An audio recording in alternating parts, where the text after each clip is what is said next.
भुवनेश्वर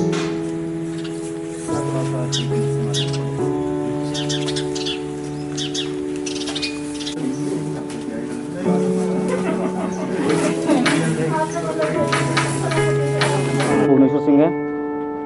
और मेरे बच्चे भी यहीं पढ़ते हैं। हम सभी के जो लोग यहाँ पे इकट्ठे हुए हैं, हाँ ये मैम आए हैं तो यहाँ पढ़ते हुए 5 से 7 साल 8 साल 10 साल से लगातार पढ़ रहे हैं, लेकिन कभी हम फीस के मुद्दे को लेकर कभी हम स्कूल का आगे नहीं गए। हमें पता है कि जब बच्चे को अच्छी शिक्षा देनी है तो ठीक है, पैसा भी खर्च करना पड़ेगा, लेकिन जो ये विश्वव्यापी महामारी का दौर चला है सर, इसमें थोड़ा सा इनको सोचना चाहिए। जहाँ पे लाखों लोग बेरोजगार हुए हैं, उनके आय के साधन छूट गए हैं, कम हुए हैं, तो सर थोड़ा सा और आप क्या इस दौर में ये फीस की हाइक 50 से 60% आप कर रहे हो, ये मतलब किस आधार पे कर रहे हो? और मतलब बात ये है कि शिक्षा का ये जो अधिकार होता है वो तो मतलब हर बच्चे का है, तो आप हमारे बच्चों को कैसे चाहते हैं कि हमारे बच्चे शिक्षा से महरूम रह जाएं? बाकी हम आज से लेके कभी हम स्कूल के यहाँ पे प्रबंधन के पास कभी इकट्ठे नहीं गए हैं फीस के मुद्दे क्या मतलब किसी मुद्दे को लेकर। अब लेकिन ये जो दौर चला तो हमारे को पीड़ा है तो लोग आएंगे। देखिए, आपको स्वयं मालूम है पूरे 2 साल हो गए आज। ये कोरोना से पहले शुरू हुआ था निजी स्कूलों की लूट का मसला, मनमानी का।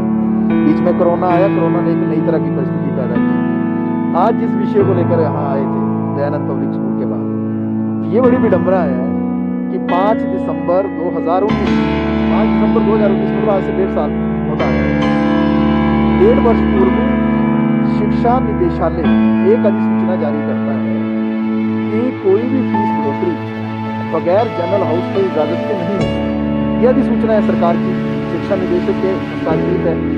लेकिन आज 1.5 सालों तक अपनी ही अधिसूचना को शिक्षा निदेशक लागू नहीं करवा पा रहे, तो कहीं गड़बड़ी है। गड़बड़ी यह है कि जिस तरीके से आपने देखा कि जो विधानसभा पर प्रदर्शन हुआ था इसके मुद्दे को लेकर 5 मार्च को, और उसके बाद जो मुख्यमंत्री से मुलाकात हुई थी, मुख्यमंत्री ने काफी सकारात्मक जवाब दिया था,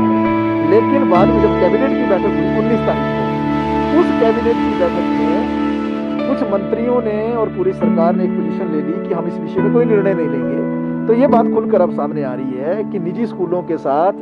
जो सरकार है, सरकार के नुमाइंदे हैं, शिक्षा विभाग पूरी तरह से खड़ा है। एक बात मैं आपके संज्ञान में और ला दूं और आपसे मैं गुजारिश करूंगा, इस बात को आप बड़े पैमाने पर रिपोर्ट करें। हिमाचल प्रदेश के अंदर जितने भी निजी स्कूल चल रहे हैं, ये 1861 में जो सोसाइटीज रजिस्ट्रेशन एक्ट है उसके अनुसार इनका रजिस्ट्रेशन हुआ है। सोसाइटीज रजिस्ट्रेशन एक्ट का मूल जो मकसद है, उसकी जो मूल भावना है वो ये है कि कोई भी प्रॉफिटियरिंग नहीं की जा सकती है। कानून में लिखा है 1861 में कि कोई भी प्रॉफिटियरिंग नहीं हो सकती है, मुनाफाखोरी नहीं हो सकती है। आज देखो आप दयानंद पब्लिक स्कूल में कोरोना चल रहा है, बच्चे की पढ़ाई हो नहीं रही है, फिजिकली बच्चे आ नहीं रहे हैं, एकदम से आप 2000 रुपए की जो महीने की जो ट्यूशन फीस थी उसको 3000 कर देते हैं, जो 2200 थी उसको 3500 कर देते हैं। इसका कैलकुलेशन कीजिए आप पूरे साल में 12,000 से लेकर 15,000 रुपया ट्यूशन फीस ही बढ़ा दी है। बाकी क्या होगा, कोरोना जब खुलेगा, कोरोना जब अगर ये स्थिति सामान्य अगर हो जाएगी तो क्या होगा, उसके बारे में आप कल्पना कीजिए। तो इसलिए आज यहाँ आने का मूल मकसद ये है कि वो 5 दिसंबर 2019 की जो नोटिफिकेशन है उसको दोबारा से रीइटरेट किया था शिक्षा विभाग ने 18 जनवरी 2020 को, उसी अधिसूचना को दोबारा से किया था शिक्षा विभाग ने 12 मार्च 2020 को कि कोई भी फीस बढ़ोतरी नहीं होगी। इसलिए हम फिर एक बार से मुख्यमंत्री से आग्रह कर रहे हैं, उनसे विनम्र हमारी प्रार्थना है, निवेदन है, वो हस्तक्षेप करें। जिस तरीके से उन्होंने आश्वासन दिया था विधानसभा में, उस आश्वासन के अनुसार जो है कानून लाएं यहाँ पर और कानून के जरिए फीसों को संचालित करें। जब तक जो है ये नहीं होता है तो ये जो फीसें बढ़ाई हैं जो लगभग 65% के करीब है, इसको तुरंत वापस लें, एनुअल चार्जेस पर रोक लगाएं, और ये जो इस तरीके से पूरा चल रहा है कार्यक्रम इस पर भी रोक लगनी चाहिए। एक और मैं बात आपके माध्यम से रिपोर्ट करना चाहता हूँ जो कोरोना में बड़ी प्रमुखता से आई है, बड़ी प्रमुखता से ये बात उठ रही है कि कोरोना के समय में पिछले साल भी बच्चे कोई नहीं गए स्कूल, अभी भी नहीं जा पा रहे हैं। तो पिछले साल की किताबें बिल्कुल नहीं थी, जो सीनियर थे बच्चे वो जूनियर बच्चे को अगर अपनी किताब देना चाहते थे तो स्कूल जो उसको अलाउ नहीं कर रहे हैं, स्कूल ये बोल रहे हैं आपको लेनी पड़ेंगी किताबें, और उन्होंने मजबूर किया नई किताबें लेने के लिए, और वो भी हज़ारों रुपए का बोझ डाला उस तरीके से। तो एक बहुत बड़ा घपला ये जो हिमाचल बोर्ड में जो SCERT ने और दिल्ली का जो NCERT और CBSE का जो बुक्स हैं वो बहुत सस्ती हैं, प्राइवेट पब्लिशर जो है उन किताबों को 5 गुना रेट पे दे रहे हैं। जो किताब एनसीईआरटी से या एचपी बोर्ड से 100 रुपये की मिलती है वो 500 रुपये में प्राइवेट पब्लिशर दे रहा है, पेरेंट्स को मजबूर किया जा रहा है, हज़ारों रुपये की ठगी ये भी चल रही है, इस पर भी रोक लगनी चाहिए। आगे की रणनीति किस तरह से रहेगी? देखिए, निश्चित तौर से जो हम आपस में अभी जो चर्चा कर रहे थे, अभी तो हम मिलने आए थे, ये ज्ञापन देने आए थे, अपनी जो मांग है उसको रखने आए थे, लेकिन जब इस बात पे बातचीत करने के लिए तैयार नहीं है तो हम फिर दोबारा से जो है शिक्षा निदेशालय की ओर लौटेंगे। अभी 2-4 दिन में जैसे भी हमारा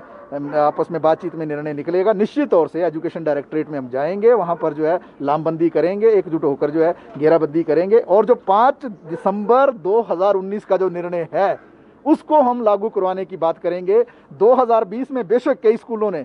एनुअल चार्ज को अभी छोड़ दिया हो और ये कहा हो कि बाद में उसको हम एडजस्ट कर लेंगे, लेकिन 2020 की जो फीस बढ़ाई गई थी वो भी गैर कानूनी थी। अब तो मुद्दा वो भी उठेगा कि 2020 में भी जो फीस बढ़ी हुई ली है उसको भी वापस लिया जाना चाहिए। और ये कॉपी जो है ये 2019 के उसी की जिसका मैं जिक्र कर रहा था, 5 दिसंबर 2019 का जो नोटिफिकेशन है, ये इसी के अनुसार जो हम निर्णय चाहते हैं।